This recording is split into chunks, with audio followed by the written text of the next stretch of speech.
Namun disebutkan oleh Nabi kita misk, menunjukkan bahwa misk itu pada zaman Nabi adalah parfum yang paling baik. Dan ini istimbat dari hadis. Karena Nabi menyebutkan yang paling baik dengan misk, menunjukkan misk itu yang terbaik. Dan bahkan telah datang hadis yang sharih diriwayatkan oleh Imam Muslim dari Abi Sa'id Al-Khudri, bukan istimbat, bahkan dalil yang jelas. Diriwayatkan oleh Abu Sa'id Al-Khudri, wal misku atyabut tib. Diriwayatkan oleh Imam Muslim dari Abi Sa'id Al-Khudri, al-misk itu sebaik-baiknya dari parfum. Maka inilah dari keutamaan yang keenam. Keutamaan yang ketujuh. Masih ada waktu. Berapa menit lagi? 15 menit. Masya Allah. Waktu terasa berat. Merayap.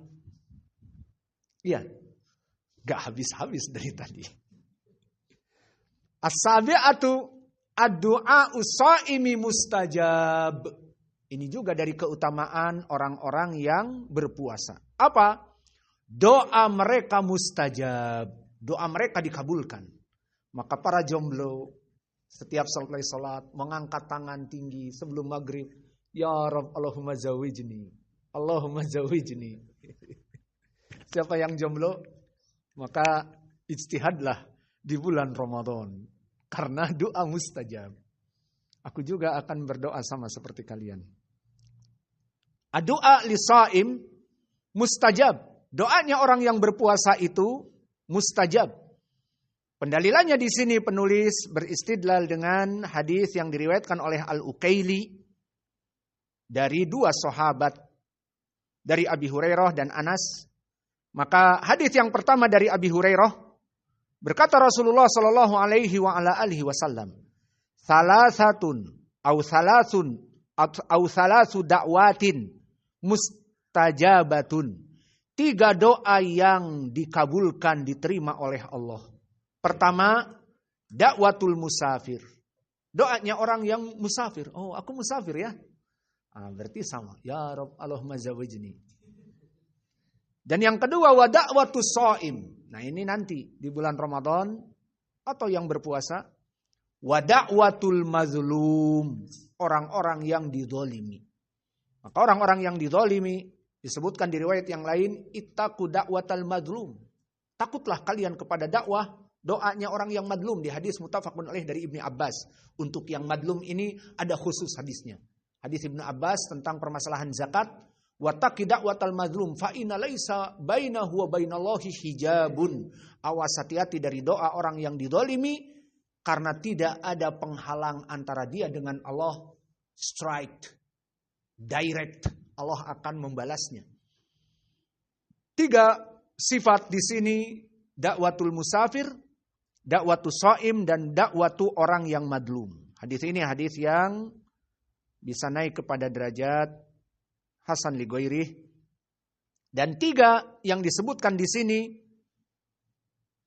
itu ada tambahannya di riwayat yang lain. Kalau tadi dari riwayat Abi Hurairah, iya, sahabatnya. Dan sekarang dari Abi Hurairah juga, namun berbeda lafaz. Dan diriwayatkan oleh Imam At-Tirmidzi. Maka dari Abi Hurairah berkata Rasulullah sallallahu alaihi wa ala alihi wasallam, salasatun la turad da'watuhum. 3 orang yang tidak ditolak oleh Allah doanya. As-shaim hatta yuftir, wal imamul adil, wa da'watul mazlum. Disebutkan 3 juga, namun berbeda. Pertama, as-shaim hatta yuftir, ini sama. Tadi ada as-shaim hatta yuftir. Tidak ada. Taib. Di sini ada. Dan ini poin pendalilannya. Dan kemudian disebutkan dakwatul mazlum ada. Dan dakwatul imamul adil. Doa imam yang adil. Maka di sini mempunyai lafaz yang lain. Kalau tadi dakwatul musafir, dan tadi ada dakwatus shaim, Kif bilang enggak ada. Ini dakwatus shaim. Ada. Cuman lafadznya lain. Fahim tum? Heran saya, kok enggak ada? Maka tadi diulang lagi hadisnya ada. Maka di sini dakwah orang yang shaim ada. Diulang. Dan doanya orang yang madlum diulang. Bahkan dengan lafaz yarfa'uhullahu fauqal ghamam wa yaftahu laha abwabas sama wa yaqulu rabb wa izzati la ansurannaka walau ba'dahin. Maksudnya untuk orang-orang yang didolimi, orang yang terdolimi, dia berdoa meminta pertolongan kepada Allah. Itu kata Allah dibukakan pintu-pintu langit.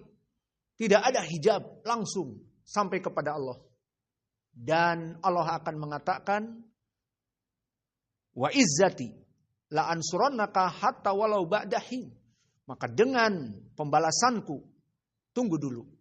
Aku pasti akan membalas dari apa yang mereka lakukan kepada kamu meskipun agak sedikit butuh waktu.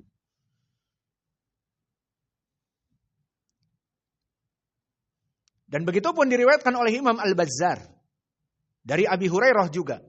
Lihat di sini 3. Salah satu hakun Allah an la yurad lahum. Maka kewajiban bagi Allah untuk tidak menolak doa-doa yang 3. Pertama, as-shaim hatta yuftir. Nah, shaim diulang lagi. Dan itu poin pendalilan kita. 3 hadis masuk shaim. Wal madlum hatta yuntasor. Dan doa orang yang didolimi sampai dia itu ditolong oleh Allah. Wal musafir hatta yarji'. Maka orang yang musafir sampai kembali kepada tempat safarnya seperti kita. Sebelum kita pulang ke Indonesia maka doa kita mustajab. Doa yang hadis yang keempat, hadis Anas diriwayatkan oleh Imam Al-Baihaqi. Salah satu dakwatun la turad, dakwatul walid wa dakwatus shaim wa dakwatul musafir. Maka terulang doanya orang yang berpuasa karena ini pendalilan kita akan terulang di hadis-hadis. Dan dakwahnya orang yang musafir dan dakwah ataupun doa orang tua kepada anaknya. Maka di sini disebutkan 3 sifat orang yang berdoa. Namun ternyata ada lebih dari 3 iya. Coba kita kumpulkan. Doa orang yang berpuasa. Samakan di hadis-hadis. Doa orang yang madlum. Samakan. Doa orang yang musafir. Udah 3 nih. Nah ini doa imamun adil. Tadi. Jadi 4. Dan doa orang tua kepada anaknya. Jadi ada 5. Maka bagaimana disebutkan 3? Katanya 3. Tapi jadinya 5 kalau dikumpulkan. Kita katakan, lihat para sahabi yang meriwayatkan bermacam-macam dari Anas, dari Abi Hurairah, dan dari kutub-kutub yang berbeda. Maka maksudnya sahabi mengatakan Anas 3, dan Abi Hurairah tadi juga di hadis-hadis mengatakan 3, tetapi kenyataannya kalau dihitung menjadi 5. Bagaimana jawabannya di sini? Jawabannya mereka meriwayatkan apa yang mereka dengar dari Nabi. Abi Hurairah meriwayatkan dari Nabi 3, dia sebutkan 3 tadi. Imamun adil, dakwatul madlum, dan dakwah orang yang berpuasa. Di riwayat yang lain ada tambahan doanya musafir. Di riwayat yang lain ada tambahan tadi yang terakhir doa orang tua kepada anaknya, maka tidak bermasalah. Disebutkan 3 tetapi kenyataannya 5, maka 3 itu dikembalikan kepada rawi-rawi sahabat yang menerima dari Nabi 3. Ternyata setelah dijumlah ada 5, alhamdulillah. Semuanya meriwayatkan 3, namun lafaz-lafaznya berbeda jadi 5. Faidah juga tentang lafaz dakwatul walid li waladih. Maka kalian wahai para bapak yang mempunyai anak, jangan pelitlah kalian berdoa. Dan jangan egois doanya, ya Rabb Allahumma zawijni. Udah tua kayak gitu, Allahumma zawijni. Kata anaknya, doain aneh dong.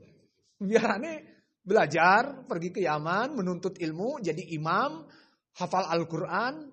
Doa bapak kepada anaknya tuh bagus. Doanya Allahumma zawijni, udah punya istri 2, 3, masih Allahumma zawijni. Alhamdulillah. Maka di sini doanya seorang orang tua kepada anaknya mantap, dikabulkan.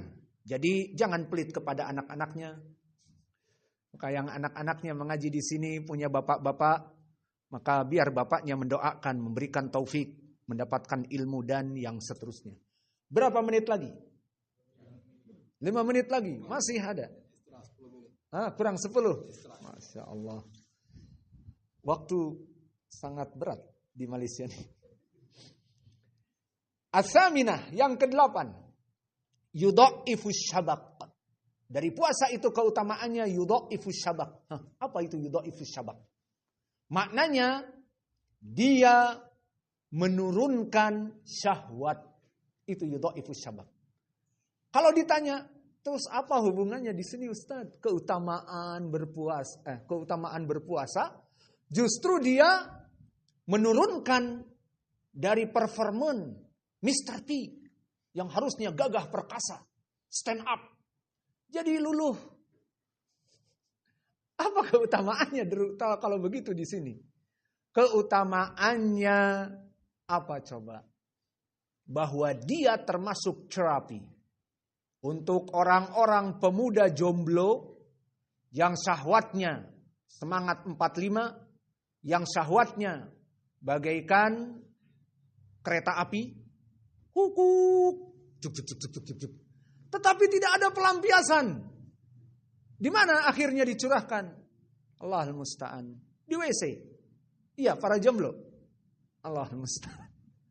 Maka ini dia poin pendalilan yudha'ifus syabak, dijadikan puasa sebagai terapi bagi mereka orang-orang yang mempunyai kekuatan like 1000 P8 powerhouse, punya 1000 tenaga kuda.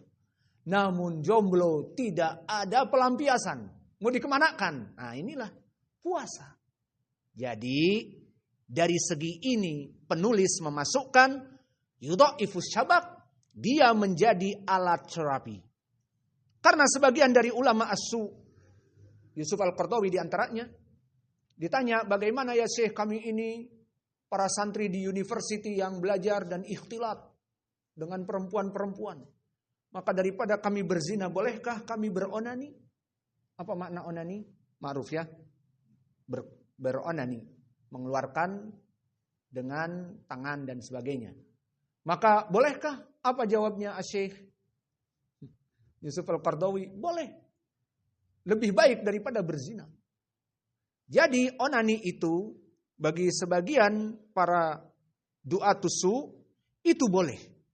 Dengan dalil daripada masuk kepada zina, kan yukhafif baina dororain. Yani onani buruk dan melaksanakan perzinaan buruk. Namun onani lebih ringan keburukannya. Nah, ini yang masuk kepada kaidah yukhafif dororain. Dan menjadi pendalilan tentang intikhobat halal, pemilu dan sebagainya. Maka dengan yukhafif dororain, orang-orang rojak bicara seperti itu. Akhirnya mereka nomor 1. Alhasil inilah dari fatwa yang tidak benar. Lalu apa hubungannya dengan pembahasan kita? Dijadikan terapi bagi mereka laki-laki yang syahwatnya kuat dan berpuasa, itu adalah obatnya. Tidak beronani. Maka lihat hadisnya. Kita kembali kepada hadis. Maka di dalam hadis ini, hadis yang muttafaqun alaih dari sahabat Abdullah. Siapa Abdullah di sini? Abdullah banyak, Ibnu Umar, Ibnu Abbas, Ibnu Mas'ud. Siapa Abdullah di sini? Silahkan. Ibnu Mas'ud, ahsan. Kunna ma'an Nabi sallallahu alaihi wasallam la najidu syai'an. Faqala lana Rasulullah sallallahu alaihi wasallam, ya ma'syaras syabab, man istata'a al-ba'ah falyatazawwaj, fa innahu aghaddu lil basar wa ahsanu lil farj, wa man lam yastati' fa alaihi bis-shaumi fa innahu lahu wija. Nasihat Nabi kepada para syabab, para jomblo, para yang mempunyai semangat yang kuat dan mempunyai kekuatan 1000 tenaga kuda. Wahai para pemuda, man istata'a minkumul ba'ah falyatazawwaj. Jika kamu mampu al-ba'ah, agar menikah. Lalu apa makna al-ba'ah? Ditafsirkan al-ba'ah oleh para ulama harus kembali kepada dua perkara. Pertama, kemampuan untuk berkoitus. Maka orang yang ingin menikah tetapi tidur terus Mr. P-nya, ya please jangan mendolimi istri kita ataupun putrinya menantu kita. Maka al-ba'ah ditafsirkan pertama kemampuan untuk berkoitus. Dan yang kedua, al-ba'ah ditafsirkan juga oleh para ulama sekaligus mampu memberikan sandang, pangan, dan papan. Maka dia menikah. Man istata'a minkumul ba'ah falyatazawwaj, agar menikah jika mampu ba'ah tadi, dua sifat tadi. Fa innahu aghaddu lil basar wa ahsanu lil farj. Karena dia akan membuat pandangan kita tidak tidak memerlukan kepada not need to the other woman. Tidak memerlukan kepada perempuan yang lain. Karena perempuan yang dia punyai bagaikan bidadari. Dan perempuan yang ada di jalanan bukan miliknya dia, maka bagaikan ondel-ondel. Alhasil, di sini kata Nabi, nikah. Maka kamu tidak butuh melihat perempuan yang lain. Dan kamu akan menjaga pandanganmu. Dan menjaga Mr. P-mu. Ini kata Nabi. Untuk menikah. Namun tidak punya ma'isyah. Yang jadi masalah kekuatan punya. Tetapi ma'isyah tidak punya. Lalu apa jawab Nabi? Wa man lam yastati' fa'alaihi bisawm. Lihat. Nabi menjelaskan kepada para sahabat. Jika semangat berkobar-kobar dan tidak ada untuk pelampiasan, maka obatnya adalah berpuasa. Fa'inalahu wija. Apa makna wija? Maknanya wija adalah pengkebirian. Iya paham ya, bahasa Malaysia pengkebiri. Mengkebiri itu adalah bagaikan misalnya binatang ternak yang dikebiri. Jadi dia tidak kawin. Dia dipotong dari urat untuk menyetubuhi dari lawan jenisnya. Sehingga dia akan gemuk. Itu makna dikebiri. Jadi alat yang mengeluarkan syahwatnya itu dipotong. Bukan Mr. P-nya tapi uratnya itu. Yang kalau di Indonesia, kalau kita alat reproduksi itu testisnya. Sehingga alatnya ada tetapi tidak subur. Sehingga jika memberikan kepada betina-betina tidak akan hamil. Maka ini maknanya fa'inalahu wija. Karena puasa itu membuat laki-laki yang syahwatnya tadi tinggi menjadi teredam. Siapa para pemuda tadi? Maka awas. Dari sini Nabi memberikan terapi. Tidak seperti Yusuf Al-Qardawi di saat ditanya, bolehkah kita melaksanakan onani daripada kita berzina dengan teman sekampus, teman college? Ya nggak apa-apa kalau begitu. Kan khafad dororain. Daripada zina lebih baik onani. Maka jawab kita kembali kepada ucapan Nabi. Kenapa membolehkan onani? Apa kata Nabi?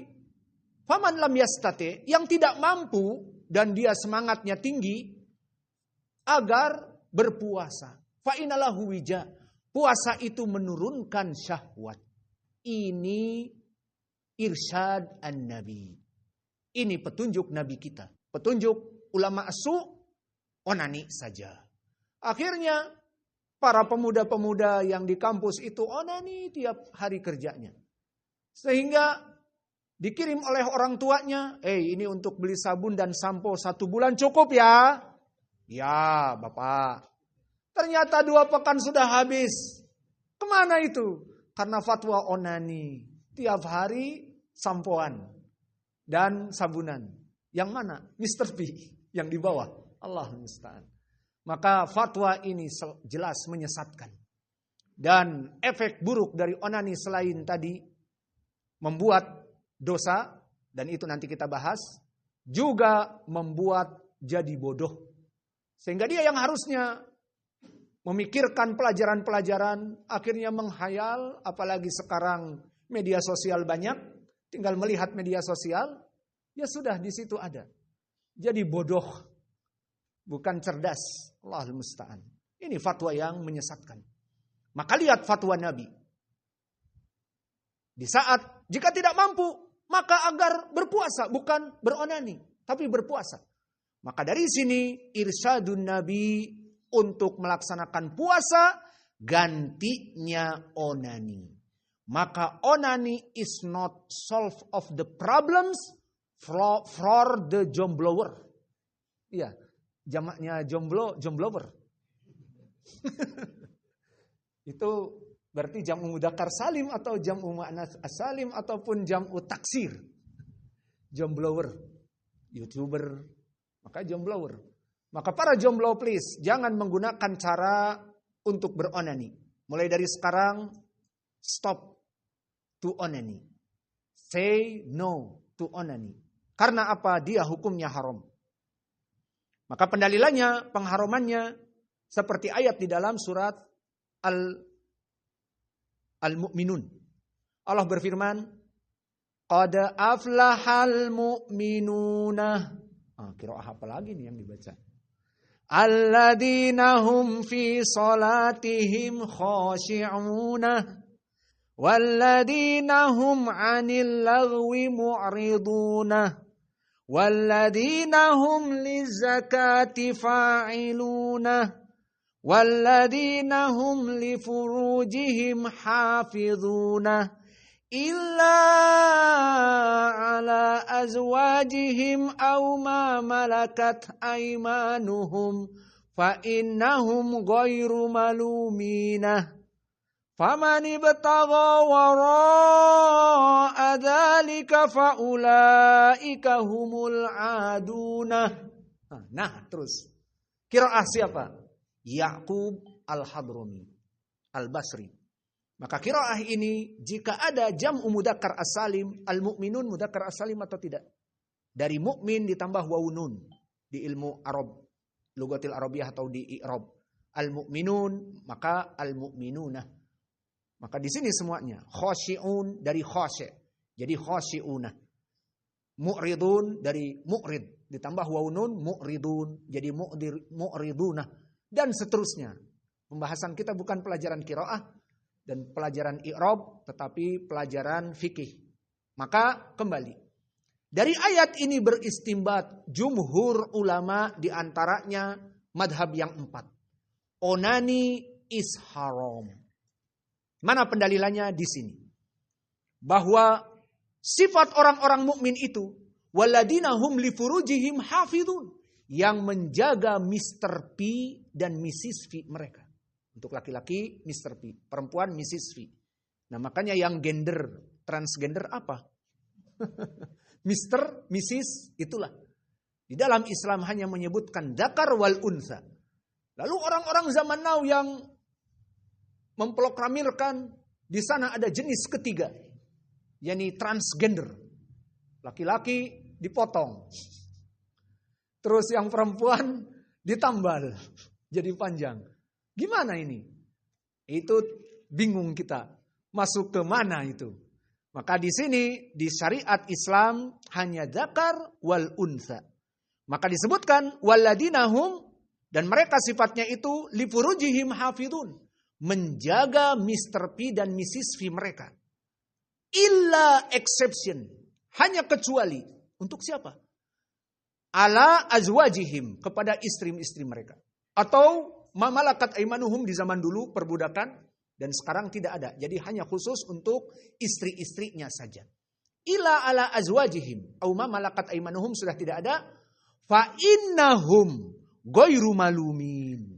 Jika mereka mengejawantahkan Mr. P atau Mrs. P tadi kepada suami atau kepada istri, halal, tidak berdosa. Ghairu malumin, tidak berdosa. Famani btagha wara'a dzalika, namun yang mencari-cari mengeluarkan syahwatnya dengan sabun, dengan sampo, dengan odol, Odol panas. Namun jika habis sabun dan sampo, para santri mungkin menggunakan odol. Iya. Daripada menunggu orang tuanya mengirim lama, maka akan kepanasan. Dan pepatah mengatakan tak ada akar, tak ada rotan akar pun jadi. Tak ada sampo, sabun, odol pun jadi. Terbakar. Alhasil, ila ala azwajihim aw ma malakat aymanuhum fa innahum ghairu malumin famani betagha wara'a dzalika. Barang siapa yang mencari-cari mengeluarkan syahwat dengan tangan, dengan sabun, dengan apa saja tadi, faulaika humul adunah. Apa itu adunah? Melampaui batas. Maka termasuk dari dosa. Maka inilah yang diajarkan oleh Nabi, dan ini dia keutamaan dari berpuasa yang keberapa? Yang ketujuh? Yang kedelapan, alhamdulillah sudah 8. Maka keutamaan yang kedelapan adalah yudha'ifus syabak. Maknanya melemahkan syahwat.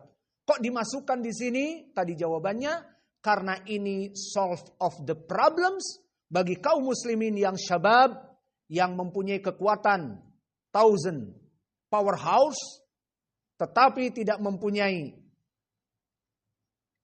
tempat untuk dijawantahkan agar berpuasa. Maka ini keutamaan puasa, dia solve of the problems dan dia terapi untuk para jomblo sampai Allah memudahkan baginya bintul halal, putri-putri yang halal, maka dia di sini melaksanakan puasa tidak dengan onani. Maka dengan ini alhamdulillah kita telah menyelesaikan kajian. Wa naktafi ila huna wa jazakumullahu khaira. Dan insyaallah di waktu yang akan datang bisa kita selesaikan atau tidak, wallahu a'lam. Maka subhanakallahumma bihamdika asyhadu an la ilaha illa anta astaghfiruka wa atubu ilaik. Alhamdulillah. Berapa jam kita belajar? 2 jam lagi ya seperti kemarin.